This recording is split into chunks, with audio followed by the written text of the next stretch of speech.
Isang mapagpalang araw po sa ating lahat. Ako po si Nicole Costera and welcome po sa aking daily devotion. So, ang topic natin ngayon is perfectionism. So, kapag sinabing perfectionism, it is the belief that a Christian can attain a state of sinless perfection, freedom from all conscious sin, while still in this life.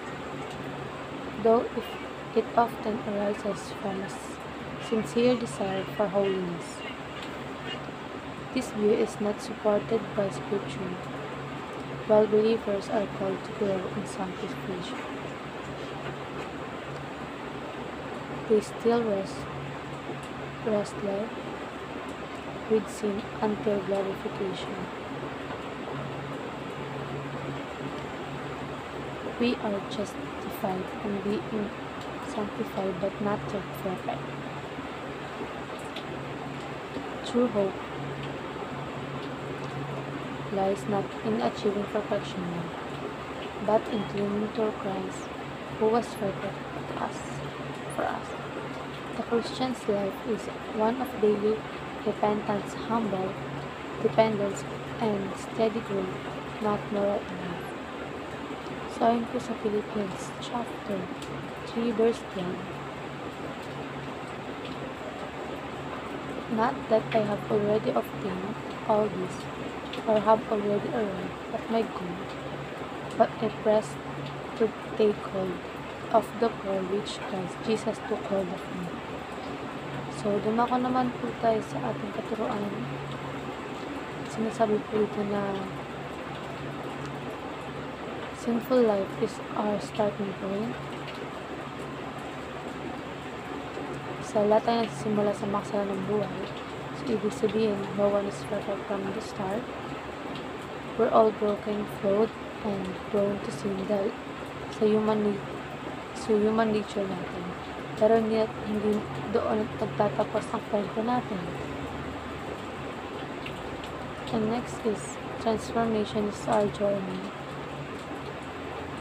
Habang nabubuhay tayo, dumarating ang pagbabago. So, ito ang proseso kung saan binabago tayo ng Diyos, unti-unti, mula sa loob hanggang sa labas.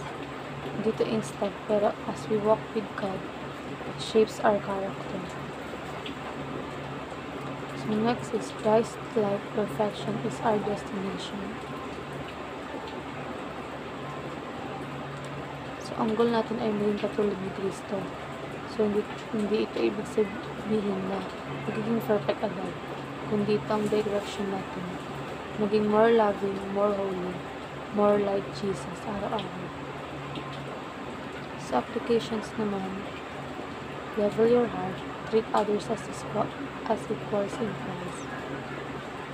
So, lahat tayo nagsisimula sa makasalanang buhay. Ibig sabihin, no one is perfect from the start. So, sinasabi ko dito is level your heart, treat others as equals in Christ. So, huwag kang magmataas sa harap ng Diyos. Pantay-pantay tayo lahat, whether mahirap o mayaman. Bagong Christians o matagal na. We should treat each other with respect and love. We're all saved by grace. So, next is look to Jesus as the model of true perfection. Nagalang pa ng tunay na example kung paano mo si Jesus ang standard. Tingnan mo siya how he loved, forgave, obeyed the Father. Siya ang great at tamang buhay. And next class is gave footprints of faith for others to follow. And ayun lang po, maraming salamat.